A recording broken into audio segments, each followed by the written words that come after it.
नहीं बूंदों ने बगावत कर ली है, कि दरियाब तेरी खैर नहीं बूंदों ने बगावत कर ली है, नादान समझ बुज़दिल लहरों ने बगावत कर ली है। हम परवाने हैं मौत समा, किसको मरने का खौफ यहाँ। हम परवाने हैं मौत समा, किसको मरने का खौफ यहाँ। रे तलवार तुझको झुकना होगा, गर्दन ने बगावत कर ली। रे तलवार तुझको झुकना होगा, गर्दन ने बगावत कर ली है। आप सभी लोग इस बात को जान रहे हैं कि 2014 के बाद से इस देश के कानून और कानून को जब भी तोड़ा गया है तो ये सरकार ठीक उस तरह की सबूत की है जैसे कोई गूंगे और पहले के सामने कोई बात नहीं जाए तो वो बात नहीं सुनी जाती है। मैं ये पूछना चाहता हूं, जब संविधान में इस देश के आईन और कानून को पढ़ाया जा रहा था, उस वक्त भी इस देश के कानून और आईन और कानून के नफरतप्रस्त लोग उस वक्त भी बाबा साहब डॉक्टर भीमराव अंबेडकर को संविधान की कमेटी में जाने से रोका था और ये कहा था कि बाबा साहब डॉक्टर अंबेडकर के लिए हमने खिड़की और दरवाजे बंद कर दिए हैं, संविधान कमेटी में हम उन्हें शामिल नहीं होने देंगे।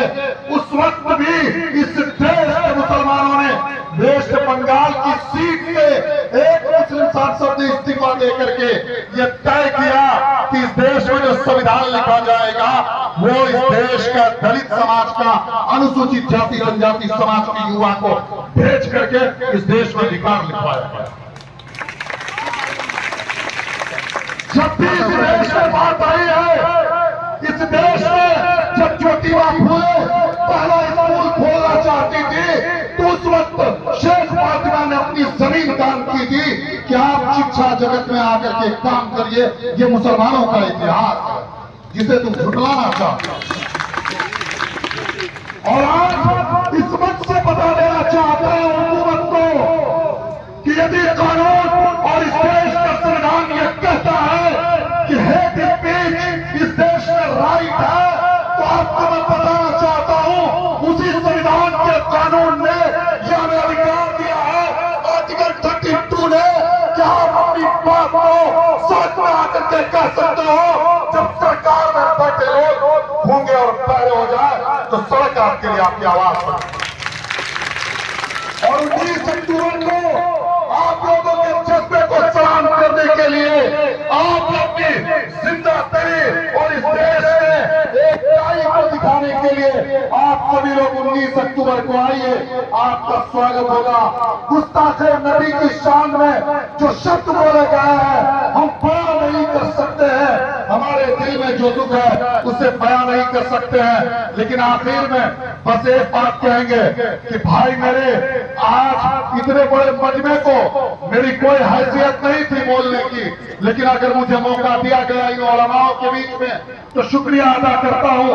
सिर्फ एक बात कहूंगा आखिर में जाते वक्त कि जो इस देश में दलित समाज के सबसे बड़े लीडर मान्यवर काशीराम साहब गुजरे हैं, उन्होंने कहा था, काशीराम जी ने अपने समाज को कहा था कि जिस समाज के पास सत्ता की चाबी होती है वो समाज जिस ताले को चाहे इस देश में खोल सकता है।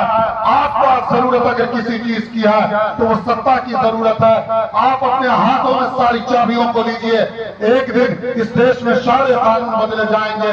अगर इस देश में सच्चर कमेटी की रिपोर्ट को आज तक छुपा करके रखा गया तो यह हमारी और आपकी नाकामयाबी है। हमें और आपको देखना चाहिए। और जिस कुरान की आयत की नाजिल, सबसे पहला जो कुरान का आयत नाजिल हुआ था इक़रा कि पढ़ो, आज सबसे ज्यादा अगर जरूरत है किसी समाज को पढ़ने की तो हमारे समाज की जरूरत है। बस यही बात कहेंगे। 19 तारीख को आप लोग एक मौका फिर से अपने साथ तिरंगे के साथ आने के लिए तैयार है या नहीं, ये बताइए। गुस्ताखे नबी की शान हमारे दिलों पर चोट है या नहीं है? नीतीश कुमार को इस पर भाजपा से और उत्तर प्रदेश सरकार से ये सवाल पूछना चाहिए था कि नहीं पूछना चाहिए था? उस बाबा की कई गिरफ्तारी कर रहे हो, ये पूछा जाना चाहिए था कि नहीं नीतीश कुमार की तरफ से?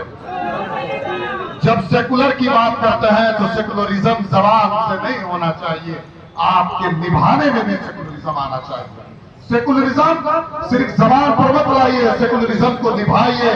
और एक बात आखिर में कहूंगा, कुछ लोग नाराज थे जुलूस के लिए। भाई मेरे, जब आप सड़क पर आते हैं तो आपकी रिपोर्ट आईबी पहुंचाती है। पुलिस के भी लोग यहाँ पर बैठे हैं, वो पुलिस महकमा इस बात को जानती है आपके इस प्रोग्राम की खबर आईबी तक ना पहुंचाए, लेकिन अगर सड़क पर आप आते हैं तो आपकी रिपोर्ट आईबी जो है मुख्यमंत्री तक, प्रधानमंत्री तक शाम के 6 बजे पहुंच जाता है उनके टेबल पर कि बिहार के मधेपुरा में इस चीज का एहतजाज हुआ है। वह बड़ी ताकत होगी। आप सभी लोग 19 अक्टूबर को जरूर पहुंचे। बस यही बात पर अपनी बात को खत्म करूंगा। इनकलाब जिंदाबाद। अस्सलाम वालेकुम।